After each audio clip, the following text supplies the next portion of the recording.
ငယ်တွေမှာဆိုရင်ဖျားတာနာစီချောင်းစုဖြစ်တာကအရင်ဖြစ်များပါတယ်အထွေထွေယောဂကုဆရာဝန်တယောက်အနေနဲ့ရောမိခင်တယောက်အနေနဲ့ရောကလေးငယ်တွေဖျားရင်အိမ်မှာဘယ်လို view ဆက်ရမလဲဘယ်အခြေအနေမျိုးဆိုရင်တော့အရေးပေါ်စီကတ်ပြရမလဲစတာတွေကိုပြောပြပေးသွားပါမယ်အားလုံးပဲမင်္ဂလာပါကျွန်မနာမည်ဒေါက်တာဖြိုးပါအရင်ဦးဆုံးဘယ်အချိန်မှာကလေးငယ်ကိုဖျားတယ်လို့သတ်မှတ်မလဲဆိုတာကိုရှင်းပြပေးပါမယ်ကလေးငယ်ကိုလက်နဲ့ဆန်းကြည့်လို့ကိုပူနေမယ်ဆိုရင်သာမိုမီတာနဲ့တိုင်းကြည့်ပါ digital thermometer ရောဗဒါး thermometer ရောအသုံးပြုလို့ရပါတယ်။ thermometer နဲ့တိုင်းကြည့်လို့ကိုအပူချိန်100 degree Fahrenheit ကျော်မှသို့မဟုတ်38 degree centigrade ကျော်မှအဖျားရှိတယ်လို့သတ်မှတ်ရပါမယ်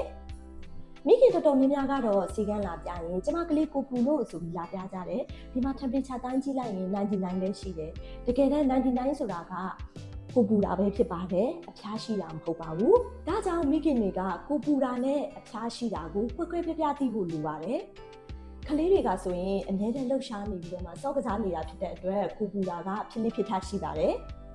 တကယ်လို့သာမိုမီတာနဲ့တမ်ပီချာတိုင်းကြည့်လို့မှအဖျားရှိနေတယ်ကလေးကလည်းအသက်6လအောက် BB လေးဖြစ်နေတယ်ဆိုရင်တော့ဆရာဝန်နဲ့တွားတိုင်ပင်တင်ပါတယ်ဒီလိုကလေးငယ်တွေကပတ်ဝန်းကျင်ပိုးမတွေကိုခဏရမရှိတာကြောင့်ဖျားလာပြီဆိုရင်ဆရာဝန်စီမှာတွားရောက်ပြီးတော့စစ်ဆေးမှုခံယူတင်ပါတယ်အသက်6လအောက်ကလေးတွေဖျားတယ်ဆိုရင်ဆရာဝန်ကစမ်းသပ်ကြည့်ရှုပြီးမှလိုအပ်ရင်လိုအပ်တယ်လို့တင်းတင်းမြတ်တဲ့ဆေးတွေပေးပါလိမ့်မယ်အသက်နည်းနည်းကြီးလာတဲ့ကလေးငယ်တွေ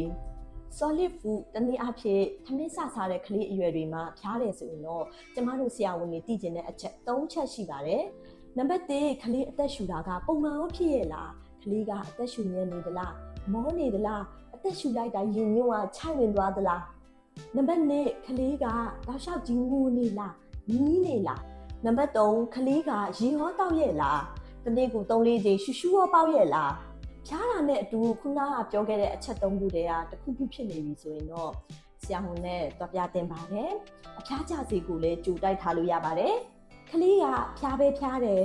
လမ်းဆက်ပြီးစော့ကစားနေရဆိုရင်တော့အိမ်မှာပဲအဖျားကြအောင်လုပ်ပေးလို့ရပါတယ်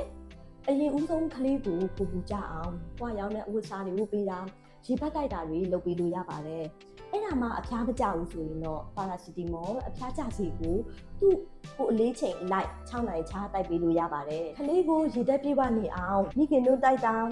ဖော်မြူလာတိုက်တာရေတိုက်တာတွေကိုယူဒီဇိုင်းလုပ်ပေးပါတနည်းကြော်တဲ့ကလေးတွေဆိုရင်တော့ရေနွေးနွေးလေးထဲမှာပြားရင်အနှဲငယ်ထည့်ပြီးတိုက်တာမျိုးကိုလုပ်ပေးလို့ရပါတယ်အကယ်၍ကလေးငယ်မှာမူးရပါနှလုံးယောဂတွေးအားနေတဲ့ယောဂစတဲ့ယောဂအခမ်းမျိုးရှိနေပြီဆိုရင်တော့ဖျားရင်ဆရာဝန်နဲ့တက်ပြတာကမမှားပါဘူးနေမကောင်းတဲ့ကလေးငယ်တွေကိုကြည့်တဲ့အခါမှာဘယ်လောက်တောင်ဖျားနေလဲဆိုတဲ့ကိန်းကနန်းတွေထက်ကလေးရဲ့အမှုအရာလှုပ်ရှားမှုတွေကိုပိုပြီးတတိပြုသင့်ပါတယ်ကလေးငယ်ကကြီးကြနေလားတစ်ချိန်လုံးကြီးနေလား